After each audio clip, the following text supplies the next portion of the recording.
Leona. Mama believed in doctors, but not Granny.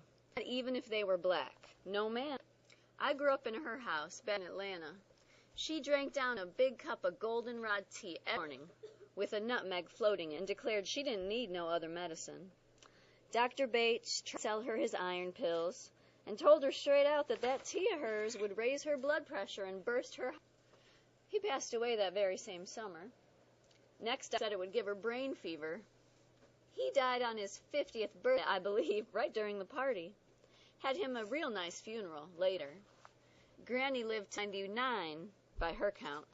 She kept a scrapbook with obituaries of all the doctors she outlived and could recite the list of names by heart, like a chapter out of Genesis. We took to going to their funerals right regular over the years. She always laid goldenrod on their graves. I was thinking about her one day, walking home from the grocery store on Gibbs Street. Then I came to the vacant lot and saw 3 people in different parts of it. I thought maybe they were looking for money. Turned out they had shovels, little detectors. When I saw they had little gardens going, I thought, I believe I'll plant me a patch of goldenrod right here. And talk. What do we know about Leona so far?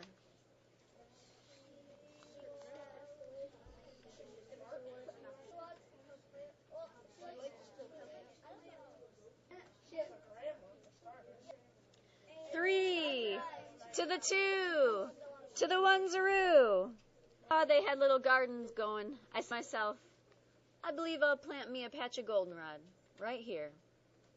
There was a man standing and watching from the sidewalk, and a girl looking down out a window. There were probably lots of folks who wanted them, just like me. Then I studied all the trash on the ground. Don't know why anyone called that lot vacant. The garbage was piled as high as your waist. Some of it from the neighborhood and some dropped off by outside people, the ones who don't want to pay at the dump or got dangerous chemicals or think we're such down here we won't mind another load of junk. We can't get City Hall to pick up our trash, but we got it delivered. The smell's enough to curl up a crocodile's nose, especially in the summer.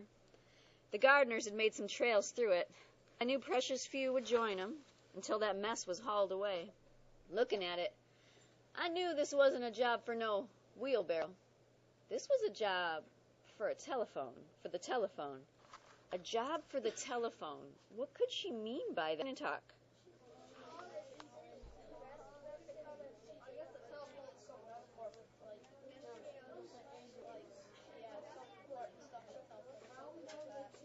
Three, to the 2, to the 1-zaroo. Chris, come have a seat up in the meeting area so you stay focused on the story, please. This job for the telephone. I marched on home. I've got 2 kids in a high school that has more guns than books, so I know all about complaining to officials and such about things that need changing. Next morning was Monday. At 9 o'clock, I drank me a tall glass of water. I knew I'd be having to say the same thing to 15 or 20 government folks. I put mine on the CD player and stretched out on the bed. Might as well be comfortable when you're on hold. Then I opened the phone book and started in dialing. Miles Davis is a famous jazz player. So when she's talking about a sax, it's a saxophone. You ever watch a sax player close, push down a key, and way at the other end of the instrument, something moved? That's what I was looking for. The key that would make that trash disappear. Tried the city of Cleveland, then Cuyahoga County, then the state of Ohio, and finally the U.S. government. 6.5 hours later, I found out the lot was owned by the city. But the people running Cleveland don't come down here unless they take a wrong turn on the freeway. You can't measure the distance between my block and City Hall in miles. Turn and talk. What do you think's going to happen in this chapter?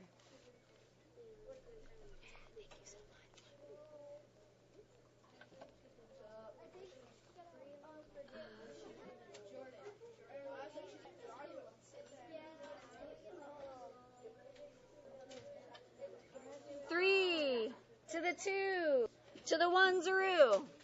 So she now, Leona, she's got herself on the phone, hanging out, just running through the calls.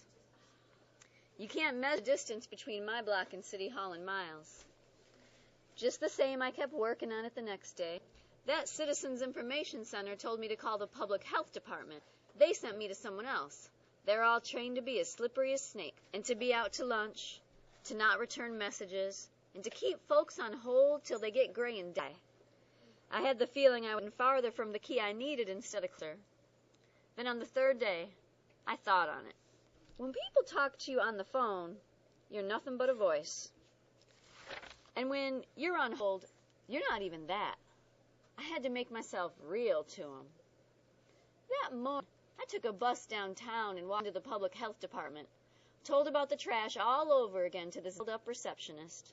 Let her see me up close and personal, and loud and clear. She just told me to sit down with the others waiting. I did. Then opened the garbage bag I'd picked up in the lot on my way. The smell that came out of it made you think of hog pens, maggots, and kitchen scraps from back when Nixon was president. It was amazing how quick people noticed it, including that receptionist. And even more amazing how quick I was called in to have a meeting with someone. I was definitely real to them now. I brought that bag with me into the meeting, but that way. Turn and talk. What do you think of how she solved this problem? When you're done reading, take a moment and in your notebook, jot down your summary and your theme idea. This time when you add a theme idea, make sure to include evidence.